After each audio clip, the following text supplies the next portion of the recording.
자, 제자들이 예수께 간절히 말하죠. 주여, 우리에게 믿음을 더해 주소서. 자, 얼핏 들으면 참 경건한 고백이죠. 믿음을 더해달라는 기도처럼 신앙인에게 있어서 이렇게 좋은 기도의 제목도 없을 겁니다. 근데 제자들이 그렇게 말한 데에는 그럴 만한 이유가 있죠. 오늘 본문 바로 앞에 내용을 보면 예수님이 공동체 안에서 일어나는 여러 가지 실족되는 문제들, 그리고 그것으로 인해서 용서하는 문제에 관련된 이야기를 하는 내용이 나옵니다. 형제가 잘못했을 때, 누군가 내게 잘못했을 때 그가 내게 와서 몇 번이고 회개하고 또 용서를 구하면 그렇게 용서해 주어라 라는 내용입니다. 그 7번 내게 잘못을 하고 또 7번 다시 찾아와서 회개하고 용서를 구하면 용서해 주라, 이런 이야기를 해주는 대목입니다. 이게 말처럼 쉽지 않죠. 살다 보면 누군가 내게 잘못을 했는데 또 매번 와서 내게 잘못을 구한다. 그때마다 나도 그에게 용서해 주리라 라고 하는 것이 말처럼 쉬운 일이 아닙니다. 사람들이 무슨 생각을 하냐면 왜 그럴 걸 그래 라고 생각을 하죠. 잘못할 걸 뻔히 알면서 왜 또 그러느냐 라고 생각을 합니다. 이 용서는 단순히 일어난 일을 잊어버리는 게 아니죠. 우리 마음 깊은 곳에 그 상처를 드러내는 일이기도 하고 또 자신을 누르고 있던 그 마음의 무게를 덜어내는 일이기도 합니다. 그래서 개인에게 있어서는 아주 순전히 자기 자신과의 싸움과 같다라고 할 수 있죠. 아무리 관계에서 일어난 일이라고 해도 어떻든지 그 상처의 무게는 내가 갖고 있기 때문입니다. 누가 잘못을 했든 누구와 문제가 일어났든 결국 그 문제로 인해서 마음 아프고 마음을 앓는 것은 결국 자기 자신이라는 거예요. 물론 그래서 상대방도 이를 도와야 하겠지만 말이죠. 그래서 이제 제자들은 이 말씀 앞에서 자신의 연약함을 깨달은 것 같아요. 그래서 주님께 구한 겁니다. 우리가 예수님의 말씀처럼 누군가를 그렇게 용서를 할 수 있으려면 믿음이 더 필요하다는 거예요. 우리에게 더 믿음을 주십시오 라고 이야기한 겁니다. 우리도 종종 그런 기도할 때 있잖아요. 제가 어떻게 사람을 용서해 줍니까? 저를 그렇게 괴롭히고 말이죠. 틈만 나면 나쁜 소리 하고, 그리고 나를 힘들게 한 일을 아직 잊혀지지 않는데, 기억이 있는 한 잊혀지지 않는데 어떻게 웃는 얼굴로 다시 그를 대할 수 있습니까? 예수님 말씀대로 하려면 제게 필요한 게 뭐냐면 믿음 좀 주세요. 더 큰 믿음을 주셔야 가능할 것 같습니다. 그렇게 생각을 하는 겁니다. 근데 주님의 대답은 아주 의외죠. 오늘 본 말씀을 보면 겨자씨 하나일 만한 믿음이 있으면 이 뽕나무더러 뿌리채 뽑혀 바다에 심기라 해도 그대로 될 것이다 라고 말씀을 한 겁니다. 자, 믿음만 있으면 사실 불가능해 보이는 것인데 그 불가능해 보이는 것을 내가 할 수 있으리라는 믿음만 있으면 된다라고 말씀을 한 거예요. 그러니까 예수님은 그것은 믿음의 크기와는 결코 상관이 있는 게 아니라는 것을 이야기해 주신 것이죠. 우리가 빗줄기와 같다라고 생각을 해보면 될 것 같아요. 아주 어두운 곳에서 뭘 할 수가 없죠. 캄캄해서. 근데 빗줄기가 조금만 들어와도 우리는 그곳에서 어둠을 밝히고 무언가를 할 수 있는 것과 마찬가지입니다. 이 반면에 믿음을 더해달라고 하는 제자들은 반대로 믿음에도 양이 있다라고 생각을 한 것 같아요. 그래서 큰 믿음을 가진 사람은 거기에 맞게 큰 일을 할 것이고 작은 믿음을 가진 사람은 그만큼만 할 것이다, 이런 생각을 갖고 있었던 것이죠. 마치 물통에 물을 붓듯이 믿음도 채워지는 것, 양으로 설명을 한 겁니다. 근데 예수님은 믿음이라고 하는 게 그렇게 양으로 드러나는 게 아니라고 본 거예요. 믿음은 많고 적음의 문제가 아니라 단순히 있고 없음이면 된다는 것입니다. 예수님의 이 말씀은 우리가 살아가는 현실에서 보면 조금 차이가 있어 보이죠. 왜냐하면 우리가 살아가는 방식은 언제나 양이라고 하는 것, 크기라고 하는 것에 늘 민감하기 때문입니다. 돈은 어쩌면 좋겠어요. 많을수록 좋고, 집은 클수록 좋고, 또 아이들의 성적은 높을수록 좋다고 생각을 하죠. 이 생각을 해보면 우리는 비교를 통해서, 상대적인 비교를 통해서 우리 삶을 확인하거나 또는 거기서 만족을 얻는 경향이 있기 때문입니다. 그래서 믿음조차도 그런 식으로 측정을 한다는 거예요. 나는 믿음이 약해서, 저 사람은 믿음이 강해서 그것을 할 수 있다, 이렇게 이야기를 하는 겁니다. 우리는 어떤 의미에서 근거가 없는 어떤 기준을 상정해 두고 평가를 하는 방식이라는 거예요. 그런데 예수님이 말씀하시는 거죠. 믿음은 그런 비교와 경쟁의 대상이 아니라는 겁니다. 하나님을 향해 열려 있는가, 내가 그 믿음을 가지고 있는가, 그거면 충분하다는 거예요. 이 들판에 뿌려진 씨앗을 한번 생각해 보세요.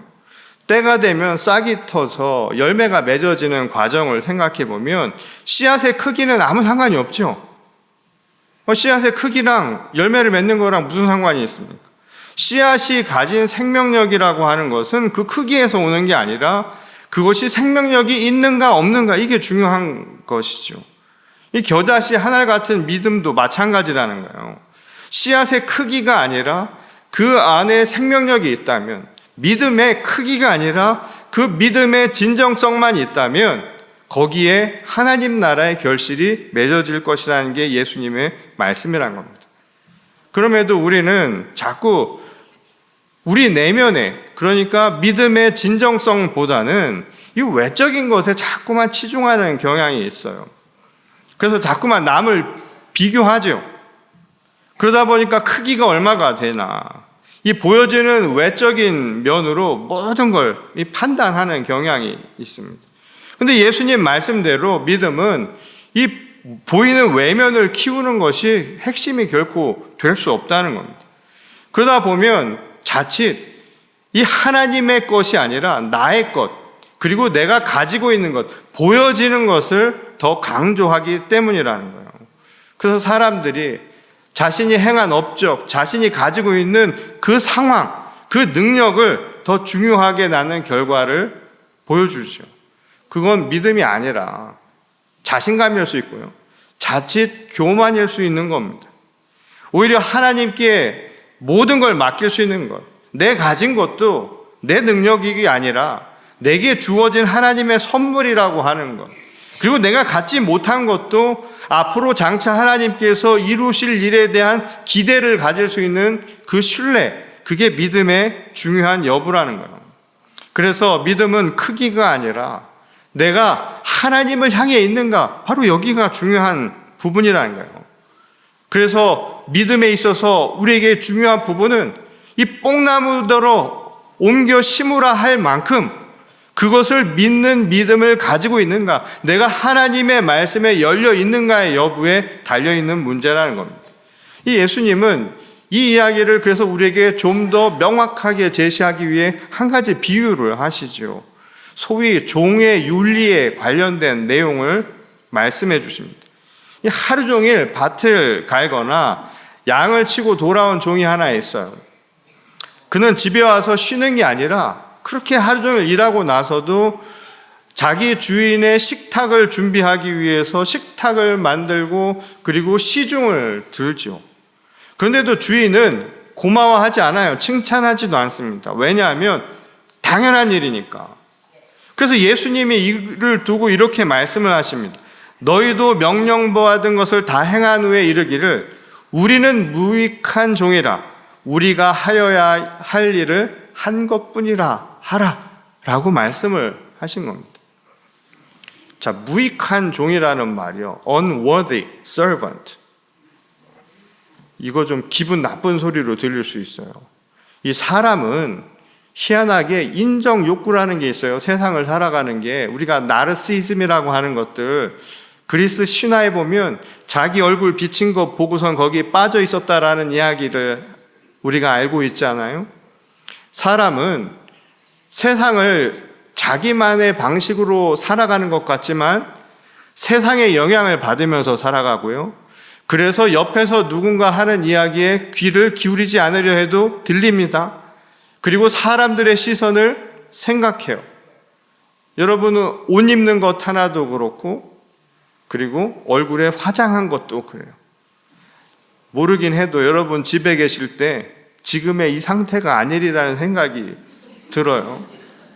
남을 생각하면서 우리는 은연중에 판단을 하고 자기 행동에 대한 것들을 조심하는, 그건 당연한 것이죠. 그러니까 사람들이 다른 사람으로부터 인정을 받고자 하는 욕구는 어쩌면 아주 본능적인 거예요. 근데 예수님은 네가 한 일은 당연한 거고 네 공로를 내세울 것이 못 된다라고 말씀하시는 것, 이게 자칫 남에게 들으면 굉장히 기분 나쁜 일입니다.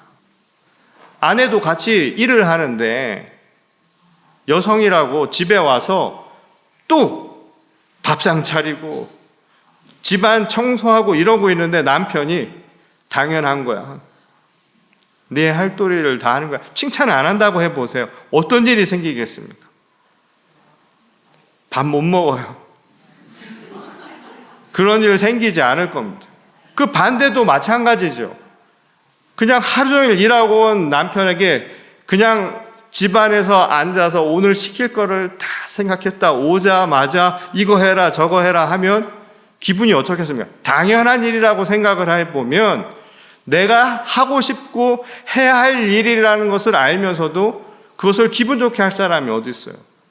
지혜롭게 그것도 해야 돼요. 얼마나 수고가 많아, 정말 힘들었지 하면서 시키면 또 다 해요. 어차피 해야 할 것 지혜롭게 하면 얼마나 좋습니까?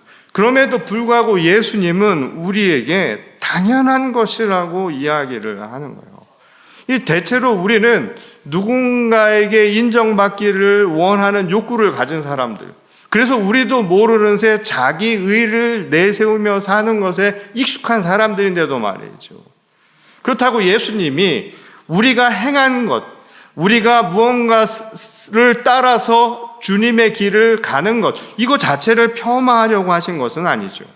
이 이야기의 핵심은 믿음의 본질이 무엇인가를 보라는 거예요. 종의 윤리를 통해서 가르쳐 준 게 뭐냐? 믿음은 내가 성취한 업적이 아니라 오히려 하나님의 은혜로 살고 있다라는 것을 신뢰하는 것, 바로 이것이 믿음의 핵심이라고 예수님은 얘기해 주신 겁니다. 이 구상이라고 하는 시인의 은총의 눈을 뜨니라고 하는 시 이 첫 마디를 보면 이런 얘기가 나와요. 이제사 비로소 두 일의 강아지만큼 은총의 눈이 뜬다. 이 강아지가 아마 보름 정도 돼야 눈을 뜨나 봐요. 그러니까 강아지가 눈을 뜨기 이전까지는 엄마의 어미의 젖을 먹으면서 사는 거예요. 그러니까 눈을 뜨고 나서 비로소 깨닫는 게 뭐냐면 내가 지금까지 살아갈 수 있는 것은 오롯이 어미의 젖 때문이고 어미의 보호 때문이라는 거죠. 이분이 이 시를 쓴 게 바로 신앙, 하나님의 은총을 우리가 그렇게 깨닫는다는 거예요.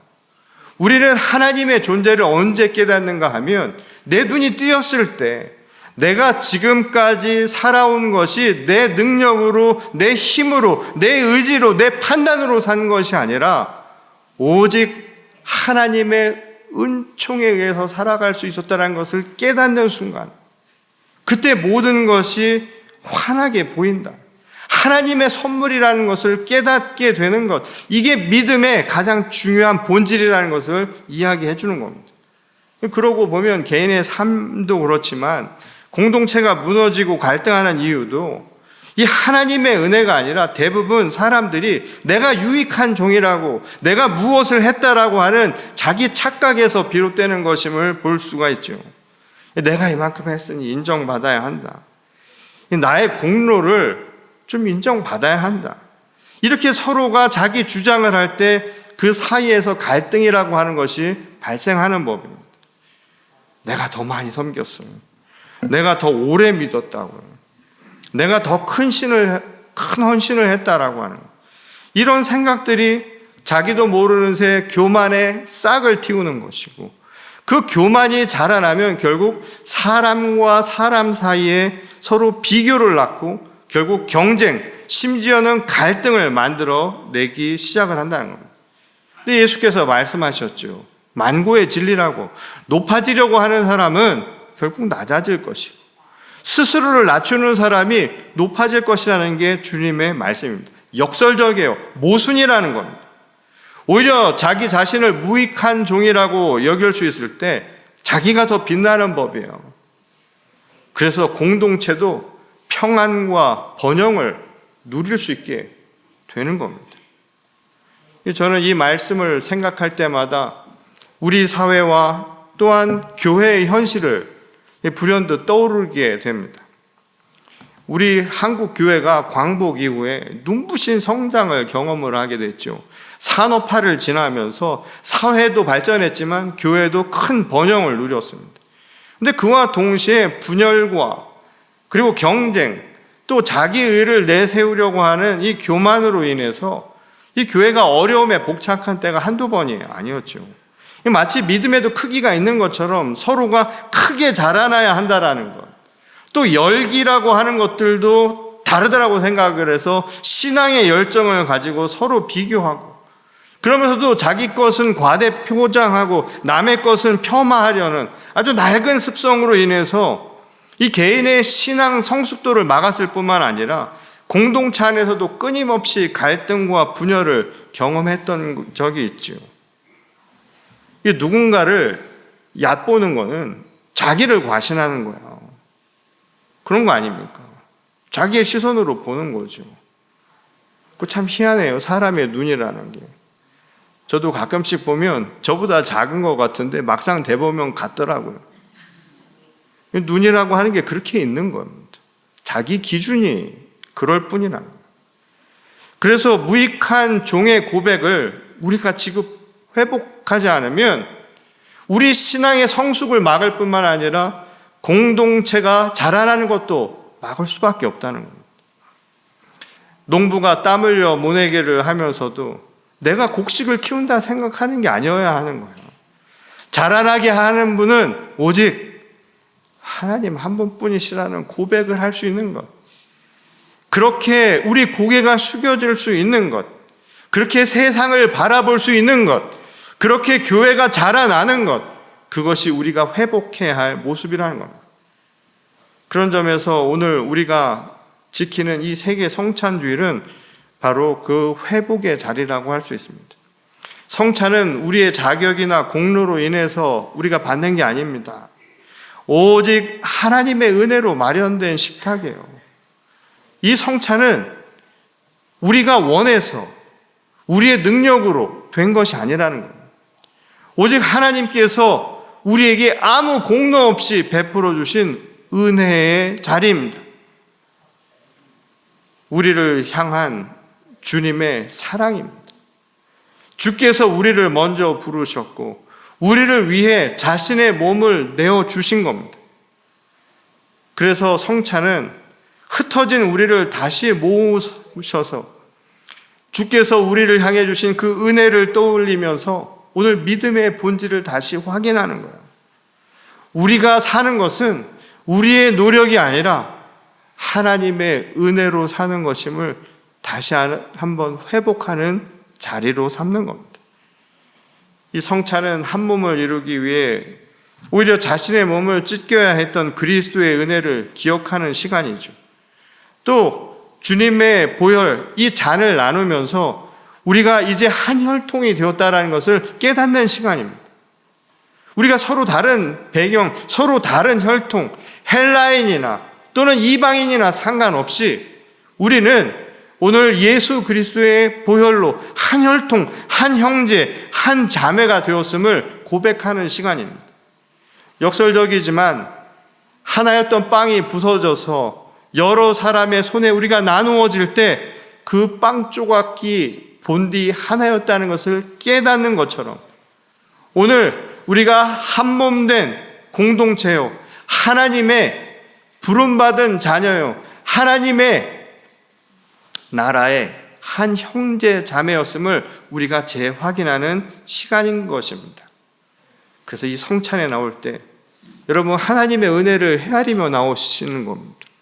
그리고 이 빵과 잔을 나누면서 우리는 서로 한 몸을 이룬 형제 자매라는 사실을 잊지 마시기 바랍니다. 그래서 형제 자매처럼 서로 사랑하는 겁니다. 이 지난주 우리가 속한 연합감리교회 한인총회가 뉴저지에서 열렸습니다. 이 총회 주제가 다시 그리스도의 몸이라는 주제였습니다. 1965년 이후에 이 미국 사회에 이민 문호가 열렸고 아마 여기 계신 분들의 상당수가 70년대, 80년대 이민을 오신 분들이 많으실 거예요.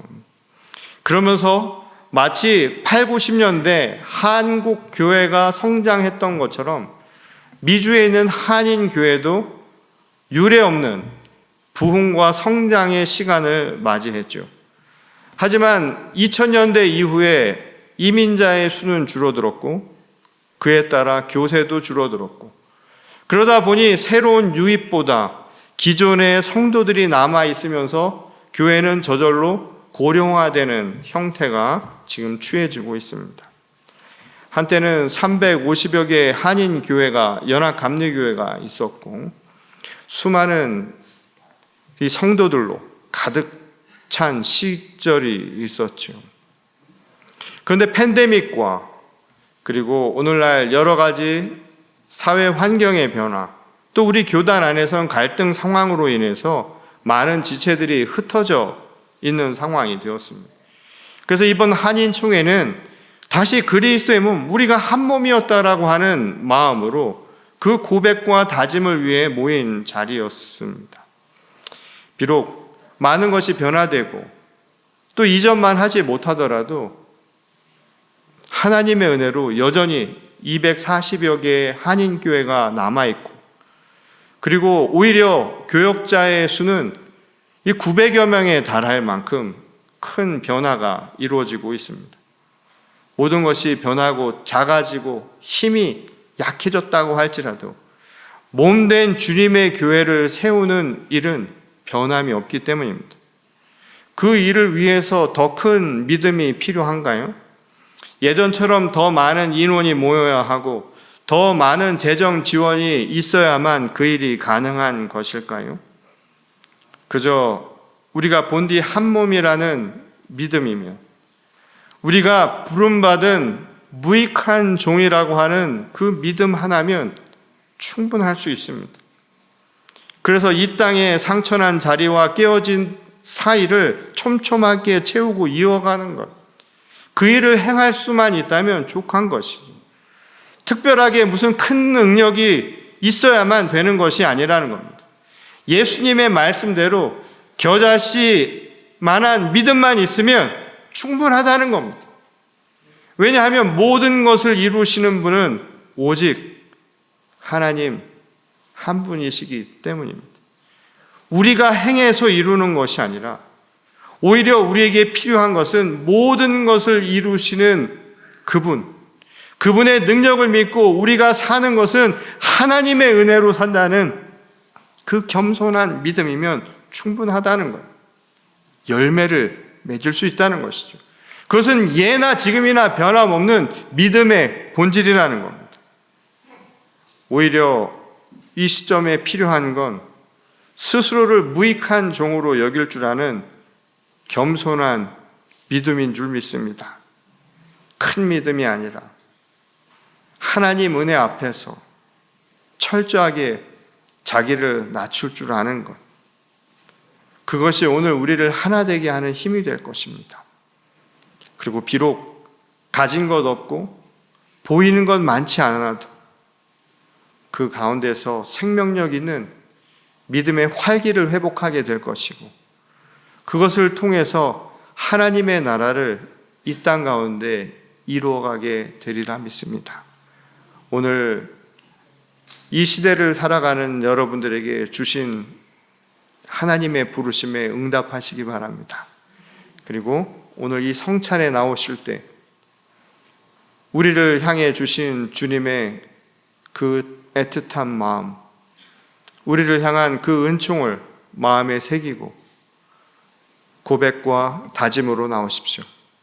그리고 내가 사는 것이 아니요 내 안에 계신 그리스도로 산다는 그 믿음을 회복하시고 아주 작은 겨자씨만한 그 믿음 하나로도 오늘 세상을 변화시킬 수 있다는 그 확신을 가지고 오늘도 하나님의 교회와 또한 우리들의 삶을 일구어가는 저와 여러분 모두가 될 수 있기를 주의 이름으로 간절히 축원합니다.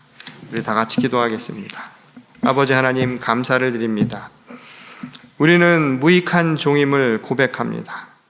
겨자씨만한 그 믿음 하나로도 모든 것을 변화시킬 수 있는 힘이 있다라고 말씀하셨던 것처럼 무익한 종, 오직 하나님께서 모든 것을 행하신다는 그 믿음 하나면 우리가 가진 것, 우리가 삶에 취하고 있는 그 어떤 노력보다도 더 놀라운 역사가 우리 가운데 이루어질 줄을 믿사오니 주님 저희를 긍휼히 여기시고 우리에게 한없는 자비를 베풀어 주시옵소서.